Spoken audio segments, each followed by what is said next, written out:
Hi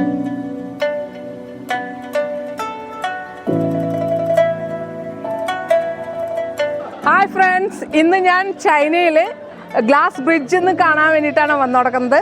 ആ glass ബ്രിഡ്ജിൽ എത്തി നടക്കണു. എന്തൊരു സൂപ്പർ എന്ന് പറഞ്ഞാൽ പറയാൻ പറ്റില്ല. വാക്കുകൾ നമുക്ക് ഇതിനെ പറ്റിയിട്ട് വർണ്ണിക്കാൻ പറ്റില്ല. അത്ര ബ്യൂട്ടിഫുൾ ആയിട്ടാണ് കാണുന്നത്. നമ്മൾ വണ്ടിയിൽ കയറി ഒരു 3-4 ഫാമിലി കൂടിയിട്ടാണ് നമ്മൾ പോയത്. പാലക്കാട്ടിലത്തെ ഒരു ഫാമിലി, ഡൽഹിയിലത്തെ ഒരു ഫാമിലി, ഒരു അച്ഛനും അമ്മയും നമ്മുടെ കൂടെ ഉണ്ടായിരുന്നു.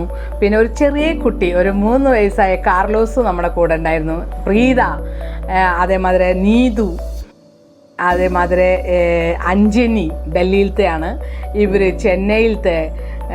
ഇവർ 2 പേരും, ഒരാൾ തൃശ്ശൂർ, ഒരു ചെന്നൈ, ഈ കുട്ടി ഡൽഹിയിലത്തെ. അങ്ങനെ ഇതാ നമ്മൾ പോയിക്കൊണ്ടിരിക്കുകയാണ്. അപ്പോൾ യാത്രയൊക്കെ വളരെ നല്ലതായിരുന്നു. ബിക്കോസ് ചൈനയിലത്തെ റോഡിനെ പറ്റിയിട്ടും പിന്നെ അതേമാതിരി ഇതുപോലെ ഈ വഴികളൊക്കെ എന്ന് പറഞ്ഞാൽ വളരെ ഭംഗി എന്ന് പറഞ്ഞാൽ അവരുടെ ആ ഒരു ഫിനിഷിങ് ഓരോ ചെയ്യണതാണ് ഞാൻ ആസ്വദിച്ചുകൊണ്ടിരുന്നത്. അതുമല്ല ഞാനൊക്കെ വിചാരിച്ചു കൊടുക്കുന്നത് ഇപ്പോൾ ഈ അബ്രോഡിലൊക്കെ നല്ല പച്ച ഇലകൾ അല്ലെങ്കിൽ മലകൾ ഒന്നും ഉണ്ടാവില്ല. മണൽ, അതേമാതിരി റോഡ്, വലിയ വലിയ ബിൽഡിങ്സ്, ഇതൊക്കെയാണ് എൻ്റെ ഒരു സ്വപ്നത്തിൽ ഞാൻ വിചാരിച്ചിട്ടുണ്ടായിരുന്നത്. ഞാൻ അങ്ങനെ, കാരണം ബിക്കോസ് ഞാൻ ഇതുവരെയ്ക്ക് ഒരു കൺട്രി കാണാൻ പോയിട്ടില്ല. നമ്മുടെ ഇന്ത്യ അല്ലാണ്ട് വേറെ ഒരു സ്ഥലവും കാണാൻ പോയിട്ടില്ല. അപ്പോൾ ഞാൻ വിചാരിച്ചത് ഇങ്ങനെയൊക്കെ ആയിരിക്കുന്നു. പക്ഷേ ഞാൻ ഇപ്പോൾ അവിടെ പോയി ഇറങ്ങിയപ്പോൾ തൊട്ട് രാത്രി 1:30 മണിക്കാണ് ഞാൻ ചൈനയിൽ ഇറങ്ങിയത്. ആ ചൈനയിൽ നിന്ന് ഞങ്ങൾ ഇവിടുന്ന് കൊച്ചിയിൽ നിന്ന് നേരിട്ടിട്ട് സിംഗപ്പൂരിലേക്കാണ് കയറിയത്. സിംഗപ്പൂരിൽ ഒരു 6 മണിക്കൂർ ഉണ്ടായിരുന്നു. ആ 6 മണിക്കൂറും അവിടെ എല്ലാം കറങ്ങിയൊക്കെ കണ്ട് അത് കഴിഞ്ഞപ്പോൾ എല്ലാം എനിക്ക് ഒരു പുതുമയായിരുന്നു. ഒന്നും നമ്മൾ കാണാത്ത സ്ഥലം ഒക്കെയാണ്. ചൈനയിൽ ഇറങ്ങിയപ്പോൾ അവിടുത്തെ 1:30 മണിയായിട്ടുണ്ടായിരുന്നു. അത് കഴിഞ്ഞിട്ട് രാത്രിയായിരുന്നു. കാരണം കാഴ്ചകളൊന്നും കാണാൻ പറ്റിയില്ല. അത് കഴിഞ്ഞിട്ടാണ് നമ്മൾ ഫസ്റ്റ് ആയിട്ട് ഗ്ലാസ് ബ്രിഡ്ജ് കാണാൻ പോയത്. ഞാൻ എല്ലാം ഒരു കുഞ്ഞു കുട്ടി എങ്ങനെ ഒരു ക്യൂരിയോസിറ്റി ആയിട്ട് ചോദിക്കുക, ഇതെന്താ. ഞാൻ ചെറുപ്പത്തിലൊക്കെ എൻ്റെ ബ്രദറിനോട് ഇതുപോലെയാണ് ചോദിച്ചിരുന്നത്. എല്ലാ കാര്യങ്ങളും എനിക്ക് ഭയങ്കര ഡൗട്ടായിരുന്നു. പക്ഷേ എല്ലാം ക്ഷമയോട് കൂടിയിട്ട് എൻ്റെ ബ്രദർ എനിക്ക് പറഞ്ഞു തന്നായിരുന്നു. അപ്പോൾ ഇവരെല്ലാവരും നല്ല എൻജോയ് ചെയ്യുന്നുണ്ടായിരുന്നു. തമ്മിൽ പാട്ട് പാടുക, ഡാൻസ് കളിക്കുക, കൈകൊട്ടി കളിക്കുക, അതൊക്കെ ഉണ്ടായിരുന്നു. അപ്പോൾ ഇതൊക്കെ പാവങ്ങളുടെ വീടാണ്. അപ്പോൾ അത് ഒരു കൗതുകമായിരുന്നു. പാവങ്ങളുടെ വീട് ഇത്ര അടിപൊളിയാണെങ്കിൽ അപ്പോൾ എന്താണെന്ന് മനസ്സിൽ വിചാരിച്ചു. ഇതൊക്കെ ഗവൺമെൻറ് അവർക്ക് വീട് ഉണ്ടാക്കി കൊടുക്കുകയാണെന്നാണ് പറഞ്ഞത്. അപ്പോൾ അതൊരു എനിക്ക് കൗതുകമായിരുന്നു. പിന്നെ അതേമാതിരി 2 സൈഡും അവർ ജോലിക്ക് ആളെ വെച്ചിട്ട്, നമ്മുടെ ഗാർഡനൊക്കെ നമ്മൾ ഇവിടെ കാശ് കൊടുത്തിട്ട് ഗാർഡൻ സെറ്റ് ചെയ്യാൻ നോക്കും. പക്ഷേ ഇത് ചൈന മൊത്തം അവർ ജോലിക്ക് ആൾക്കാരെ വെച്ചിട്ട് ചെടികൾ കട്ട് ചെയ്യാനും വാടിയ ചെടികൾ വേറെ വയ്ക്കാനും 2 സൈഡിൽ റോസാപ്പൂകൾ, പലതരത്തിലുള്ള ഫ്ലവേഴ്സ് വെക്കുന്നത് കണ്ടില്ലേ. ഇവിടെയൊക്കെ യെല്ലോ കളർ ഫ്ലവറാണ്. അപ്പോൾ ആ ഫ്ലവർ ഒരു യുണീക്കായിട്ടാണ് എനിക്ക് തോന്നിയത്. കാരണം എന്ന് വെച്ചാൽ നമ്മളിവിടെ നിന്നൊക്കെ നമ്മൾ എവിടെ പോയാലും ഞാനൊക്കെ അടിച്ചു മാറ്റും. ഒരു കൊമ്പ് നല്ല കണ്ടു കഴിഞ്ഞാൽ അപ്പം അടിച്ചു മാറ്റും. അപ്പോൾ ഇവിടെ ഒന്നും ആരും അടിച്ചു മാറ്റില്ല.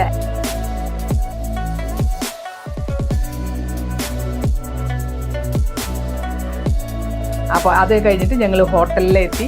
ഹോട്ടലത്തെ കാഴ്ച ഞാൻ കണ്ടത് നല്ല പല തരത്തിലുള്ള ഫിഷ്. നോൺ ആണ് ഏറ്റവും കൂടുതലെന്ന് ഞാൻ പറയേണ്ട ആവശ്യമില്ല. ചൈനയിലേക്ക് പോകുമ്പോൾ നോൺ കഴിക്കാത്ത ഏക വ്യക്തിയാണ് ഞാൻ. അല്ലാതെ പാമ്പ് കണ്ടില്ലേ. അപ്പോൾ നമ്മൾ കേട്ടിട്ടില്ല ചൈനക്കാർ പാമ്പ്. ഇത് പാമ്പാണോ മീനാണോന്നോ എനിക്കൊന്നും മനസ്സിലാവണില്ല. ഞാനൊക്കെ ഇത് നോക്കിയിട്ട് വീഡിയോ എടുക്കുന്നുണ്ട്. അത് കഴിഞ്ഞപ്പോഴേക്കും ഡൈനിങ് ടേബിളിൽ നമ്മൾ റൗണ്ടായിട്ട് എത്ര പേര് വരുന്നുണ്ടെങ്കിൽ അതിനനുസരിച്ചിട്ട് അവർ ടേബിൾ തരും. അപ്പോൾ അങ്ങനെ ഒരു റൗണ്ടായിട്ട് ടേബിൾ വെച്ചു. പിന്നെ ഞാൻ വെജ് കഴിക്കുന്ന മുട്ട കഴിക്കും, വെജ് ബാക്കി ഫിഷും പിന്നെ മട്ടൻ ഇറച്ചികളൊന്നും കഴിക്കില്ല. അപ്പോൾ എനിക്ക് വേണ്ടിയിട്ട് എൻ്റെ ബ്രദർ കിച്ചണിൽ പോയിട്ട് വെജ് മാത്രം പറയും. അതും വെറൈറ്റി ഓഫ് ആ കുക്കിംഗ് തന്നെ വെറൈറ്റി ആയിരിക്കും. ഓരോന്ന് എല്ലാത്തിനും ചുവട്ടിൽ അവർ തീ കത്തിച്ചിട്ട് ചൂട് ഇങ്ങനെയാണ് നമുക്ക് തരിക. അതിപ്പോൾ നമ്മുടെ നാട്ടിലും തുടങ്ങിയിട്ടുണ്ട്. അതൊരു നല്ലൊരു സൈഡ് തോന്നി. ബിക്കോസ് ഇവിടെയൊക്കെ തണുപ്പുള്ള സമയത്ത് നമുക്ക് ചൂട്. പിന്നെ വേറൊരു പ്രത്യേകത കണ്ടില്ലേ, ഞാൻ വടി സ്റ്റിക്ക് ഉപയോഗിച്ചിട്ടാണ് ഭക്ഷണം കഴിക്കുന്നത്. അവർ പറഞ്ഞു വേഗം പഠിച്ചൂലോ സ്റ്റിക്ക് ഉപയോഗിച്ചിട്ട്. ആക്ച്വലി നാട്ടിൽ നിന്ന് ഇന്ത്യയിൽ നിന്ന് ആൾക്കാർ വന്നു കഴിഞ്ഞാൽ ഇത്ര പെട്ടെന്ന് പഠിക്കില്ല. ഞാൻ പറഞ്ഞേ ഭക്ഷണം കഴിക്കണമെങ്കിൽ വടിയോണ്ട് പഠിക്കണം. അപ്പോൾ പിന്നെ അത് വേഗം ഞാൻ പഠിച്ചു. അപ്പോൾ അവർ കളിയാക്കാണ് പുറത്തേക്ക് പോകണ്ടോ ചാടണ്ടോ. അപ്പോൾ ഞാൻ പറഞ്ഞു എവിടേക്കും പോകണില്ല, ശരിക്കുമാണ്. ഇതൊക്കെ കണ്ട ചെമ്മീൻ്റെ തോടൊന്നും കളയാണ്ടാണ് ഇവിടെ കൊടുക്കുക. അപ്പോൾ അവരൊക്കെ ആ തോട് ആ സ്റ്റിക്ക് കൊണ്ട് കളഞ്ഞിട്ട് കഴിക്കും. അങ്ങനെ ഞങ്ങൾ ഭക്ഷണം കഴിച്ചു. പിന്നെ യാത്ര തുടങ്ങി. 3 മണിക്കൂറാണ് നമ്മുടെ വീട്ടിൽ നിന്ന് നിംബോ, നമ്മൾ താമസിക്കുന്ന സ്ഥലം നിംബോ ആയിരുന്നു. ആ നിംബോന്ന് ഈ ഗ്ലാസ് ബ്രിഡ്ജിക്ക് 3 മണിക്കൂറാണ്. അപ്പോഴേക്കും അവിടെ എത്തി. അവിടുത്തെ ഓരോ കാഴ്ചകൾ കാണാൻ തുടങ്ങി. മലകൾ, എനിക്ക് ഒരിക്കലും ഞാൻ വിശ്വസിച്ചില്ല അങ്ങനെ മലകളൊക്കെ അവിടെയൊക്കെ ഉണ്ടാവുമെന്ന്. നമ്മുടെ നാട്ടിൽ ഇന്ത്യയിലേക്ക് മാത്രമാണ് മലകളൊക്കെ കാണാൻ പറ്റുക എന്നാണ് ഞാൻ വിചാരിച്ചത്. അപ്പോഴേക്കും ഞങ്ങളിത് റോപ്പിൽ പോകാൻ വേണ്ടിയിട്ട് ടിക്കറ്റിന് വേണ്ടിയിട്ട് എല്ലാവരും കടക്കണു. അപ്പോൾ ഞാൻ അത് ഷൂട്ട് ചെയ്യണു. അതിന് മാത്രം ഷൂട്ടിങ് ചെയ്യാനൊന്നും എനിക്കറിയില്ല. പക്ഷേ എൻ്റെ കയ്യിലുള്ള ഫോണുകൊണ്ട് ഞാൻ ഷൂട്ട് ചെയ്യേണ്ടതാണ്. ഇനി ഞാൻ കുറച്ചും കൂടി പഠിച്ചിട്ട് ക്യാമറയൊക്കെ വാങ്ങിച്ച് കുറച്ചും കൂടി ക്ലാരിറ്റി ആയിട്ട് പിന്നെ എങ്ങനെ ഇളകാണ്ട് പിടിക്കുക, അതൊക്കെ എനിക്ക് ടിപ്സ് കുറേ പേര് തന്നിട്ടുണ്ട്. അപ്പോൾ എനിക്ക് അറിയണ മാതിരി കുറേ ഡിഫോൾട്ട് ഉണ്ട്. പക്ഷേ നിങ്ങളെല്ലാവരും ക്ഷമിക്കുമെന്ന് വിചാരിച്ചിട്ടാണ് ഞാൻ ഇതൊക്കെ പിടിക്കുന്നത്. ഞാൻ കാണാണ്ട് നിങ്ങൾക്ക് വേണ്ടിയിട്ട് ഓരോ വീഡിയോസും ഇങ്ങനെ പിടിച്ചുകൊണ്ടിരിക്കുക. കൈയൊക്കെ വിറക്കിൻ്റെ, ബിക്കോസ് നല്ല ഉയരങ്ങളിലേക്ക് പോവാണ്. അപ്പോൾ ആ പോകുമ്പോൾ ഫോണൊറ്റ ചോട്ടിൽ പോയാൽ അതോട് കൂടിയിട്ട് കഴിഞ്ഞു, അതോ ഗതി. പക്ഷേ അത് നല്ല ടൈറ്റായിട്ട് പിടിച്ച് വീഡിയോ ഇറങ്ങുന്നത് കാണാം. റോപ്പിൽ ഞാൻ ആദ്യമായിട്ടാണ് കയറുന്നുണ്ടായിരുന്നത്. അത് എനിക്കൊരു രസമായിരുന്നു. ഇതിൻ്റെ മുമ്പേ ഞാൻ റോപ്പിലൊന്നും കയറിയിട്ടില്ല. കയറുമ്പോൾ പിന്നെ അതല്ല, എനിക്കൊരു അതിശയം തോന്നി, ഇത്രയും വലിയൊരു മലയിൽ പോലും റോപ്പ് വെച്ചു. പിന്നെ ഇത് കണ്ട സ്റ്റെപ്പ്, നമ്മളൊക്കെ വല്ല മാളിലൊക്കെ പോകുമ്പോഴാണ് ഇങ്ങനെ കയറിയിട്ട് ഞാൻ കണ്ടു കൊടുക്കുന്നത്. പക്ഷേ മല കയറാൻ പോലും ഇവരങ്ങനെ ഒരു വെച്ച് കൊടുക്കുന്നത്. പിന്നെ ഓരോ പാറകൾ എൻ്റെ ഉള്ളിൽ കാല് വെച്ചിട്ടാണ് ഈ പാലം അങ്ങോട്ട് പോകാനുള്ളത് പാലം വെച്ച്. ഇതെല്ലാം ഓരോന്നും ഞാൻ ബ്രദറോട് ചോദിക്കുമ്പോൾ അവൻ പറയുന്നത് ഇങ്ങനെ പാറ തുളച്ച് കയറ്റിയിട്ടാണ് അവർ കാലുണ്ടാക്കി കിടന്ന്. പിന്നെ അതേമാതിരി കണ്ട ഈ പാലം മുഴുവൻ ഇതിൻ്റെ ചോട്ടിലും ഒന്നുമില്ല. അതൊക്കെ നമുക്ക് ഭയങ്കര, കാരണം പേടിയില്ലാണ്ട് എങ്ങനെ ഇത് പണിതുണ്ടാവും എന്ന് ഞാൻ ആലോചിച്ചു. കാരണം നമ്മളെപ്പോലത്തെ മനുഷ്യന്മാരാണ് ഇത്രയും പാറയുടെ മുകളിലൊക്കെ വന്ന് ഇതെല്ലാം തുളയ്ക്കലും ഒക്കെ ചെയ്തിട്ടുണ്ടാവുക. എത്ര കഷ്ടപ്പെട്ടുണ്ടാവും. പക്ഷെ അവർ ടെക്നോളജിയുടെ കാര്യത്തിൽ ഏറ്റവും മുൻപന്തി ആയതുകൊണ്ട് അവർക്കൊക്കെ ഇത് ഭയങ്കര ഈസി ആയിരിക്കും. മേ ബി എനിക്ക് അത്ര അറിയില്ല. പക്ഷേ എന്നാലും ഇതൊക്കെ ഞാൻ ഓരോന്ന് എടുക്കുമ്പോൾ ഈ പാലത്തിൽ കൂടെ അവർ ഇങ്ങനെയൊക്കെ ജാലി മാതിരി വെച്ചു. കുട്ടികളിപ്പോൾ അരുകത്ത് നിന്നാലും ചാടി പോകാതിരിക്കാൻ വേണ്ടിയിട്ടായിരിക്കാം ചെയ്തത്. പിന്നെ ഇതൊക്കെ കാലമൊക്കെ കണ്ട ഒക്കെ ചില സ്ഥലത്ത് നമുക്ക് തോന്നും മുളയാണെന്ന്. പക്ഷേ അതൊക്കെ മുളയുടെ മാതിരി കാണുന്ന മാതിരിയാണ് അവർ വെച്ച് കൊടുക്കുന്നത്. അതൊരു രസമാണ്. അതായത് അവരുടെ ഫുൾ ക്രിയേറ്റിവിറ്റി അല്ലെങ്കിൽ സ്കില്ല് ഇതിൽ ഉപയോഗിച്ചിട്ട് ഇതൊക്കെ ഓരോ കാര്യങ്ങൾ വിചാരിച്ചിട്ട് ഇങ്ങനെ കെട്ടേണ്ടതാണ്. റെഡാണ് അവർക്ക് പ്രധാനം. എവിടെ പോയാലും റെഡ് കളറാണ് എനിക്ക് കണ്ടു കൊടുക്കുന്നത്. അത് അവർ കെട്ടി കഴിഞ്ഞ് അവരുടെ കാര്യങ്ങളൊക്കെ സാധിക്കാൻ വേണ്ടിയിട്ട് അങ്ങനെ ചെയ്തതാന്ന് പറഞ്ഞു. അതൊരു രസം തോന്നി നമുക്ക്. നമ്മുടെ നാട്ടിലുണ്ട് അങ്ങനത്തെ സംഭവങ്ങളൊക്കെ. പിന്നെ അത് കഴിഞ്ഞിട്ട് ഈ ബ്രിഡ്ജിൻ്റെ ചോട്ടിലേക്ക് നല്ല ഗ്രാസ്, നമ്മൾ ഈ ചവിട്ടിക്കൊക്കെ യൂസ് ചെയ്യില്ലേ, ആ ചവിട്ടി ഗ്രീനാണ്. ഇത് ഗ്രാസ് അല്ല, അത് നമ്മൾ ആർട്ടിഫിഷ്യലി ഈ വിരിച്ചുടക്കുകയാണ്. എന്നിട്ട് അവിടെ ആ മുകളിൽ കയറിയിട്ട് ഇത്രയും 3 മണിക്കൂർ യാത്ര ചെയ്തിട്ട്, വണ്ടി അല്ലാണ്ട് നമുക്ക് 3 മണിക്കൂർ ഇതിൻ്റെ മലയുടെ മുകളിൽ യാത്ര ചെയ്യണം. അപ്പോൾ അവർ ഇതെങ്ങനെ ആർട്ടിഫിഷ്യലി ആയിട്ട് പുല്ലൊക്കെ വെച്ച് അവിടെ കുറേ ഫോട്ടോ ഷൂട്ടിങ്ങൊക്കെ നടത്തുന്നുണ്ട്.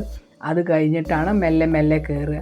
അപ്പോൾ മെല്ലെ കയറുമ്പോൾ ചില ആൾക്കാർക്ക് ഇത് ഇങ്ങനെ ഒരു ഇളകണ പോലെയൊക്കെ തോന്നും. പക്ഷേ കാരണം കുറേ ആൾക്കാർ കയറുകയല്ലേ, അപ്പോൾ ഇളകണ പോലെ തോന്നുമ്പോൾ അവർക്ക് പേടിയൊക്കെ ആവും. പക്ഷേ എനിക്ക് പേടിയൊന്നും ആയില്ല. ആക്ച്വലി ആദ്യമൊക്കെ ഞാൻ ഭയങ്കര പേടിത്തൂരിയൊക്കെ ആയിരുന്നു. പക്ഷേ ഇപ്പം എനിക്ക് പേടിയൊന്നുമില്ല. വരുന്നിടത്ത് വെച്ച് കാണാം. എന്തായാലും ഒരു പ്രാവശ്യം ജനിച്ചു കഴിഞ്ഞാൽ ഒരു പ്രാവശ്യം മരണമുണ്ട്. അപ്പോൾ എന്താ കണ്ടിട്ട് മരിക്കുക. ഗൈസ് ഞങ്ങളെല്ലാവരും ഇതേ വന്നോടക്കാണ്. ഇത് കണ്ടില്ലേ, ഞങ്ങളെല്ലാവരും എൻജോയ് ചെയ്യുന്നതാണ്. നമ്മുടെ ടീം, ഗേൾസ് ടീം, ബോയ്സ് ടീമൊക്കെ അവിടെയും ഇവിടെയൊക്കെ പോയിട്ടുണ്ട്. ഇത് നമ്മുടെ ഗൈഡാണ്, ഇദ്ദേഹമാണ് നമുക്കെല്ലാം പറഞ്ഞു തരുന്നത്. ഇവിടെ ഓരോരുത്തരും ഇരിക്കുന്നത് കണ്ടില്ലേ, എല്ലാവരും നന്നായിട്ട് എൻജോയ് ചെയ്യുന്നുണ്ട്. പേടുത്തൂറികളൊക്കെ പോയിട്ടുണ്ട്. നമ്മുടെ ചങ്കാണ്, ഇതും നമ്മുടെ ചങ്കാണ്.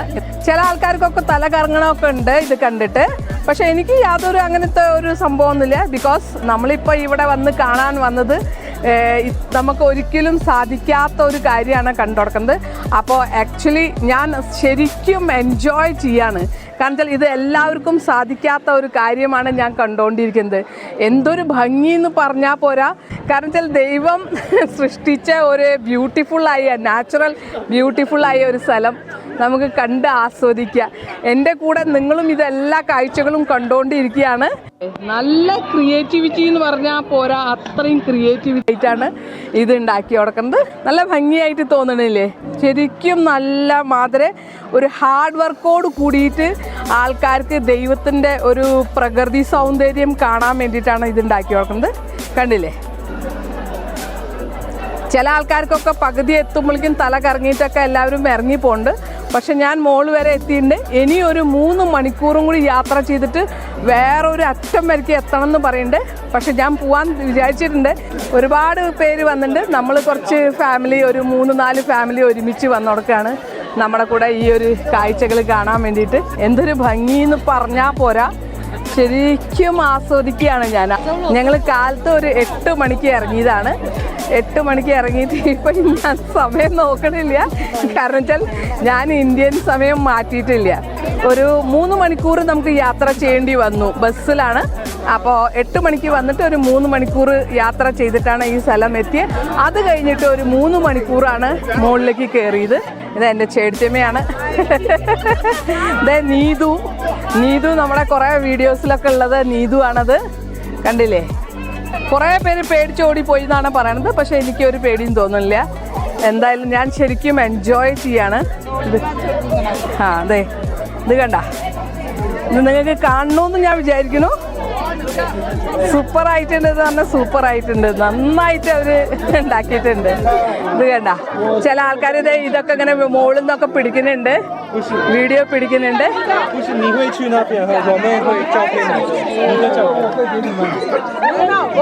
കണ്ടില്ലേ, എന്താ രസം. ഇതാണ് നമ്മുടെ ഫ്രണ്ട്സ്, എല്ലാവരും എൻജോയ് ചെയ്യാണ്. എൻ്റെ ബ്രദറും വൈഫും ഗോമതി. ഇതാ ഇത്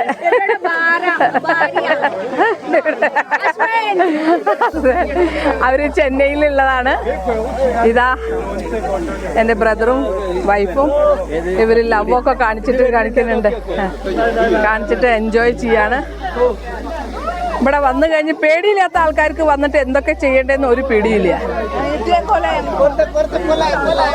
ആൾക്കാർ ധ്യാനം ചെയ്യണോ ഇവിടെ ഇരുന്നിട്ട്? അറിയില്ല ഇയാൾക്ക് ധ്യാനം ചെയ്യാൻ പറ്റുന്നുണ്ടോയെന്ന് എനിക്കറിയില്ല. പിന്നെ നമുക്ക് മലയാളത്തിൽ എന്ത് വേണമെങ്കിലും പറയാം, ഒന്നും ഇവർക്ക് മനസ്സിലാവില്ല. നല്ല ഭംഗിയുള്ള കുട്ടികളൊക്കെ ഉണ്ട് കേട്ടോ ഇവിടെ, നല്ല സൗന്ദര്യമുള്ള ബ്യൂട്ടിഫുള്ളായിട്ട്.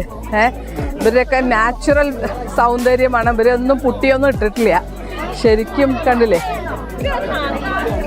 എന്തൊക്കെയോ കാട്ടുണ്ട് ഇവര് ഇവിടെ ഇരുന്നിട്ട്.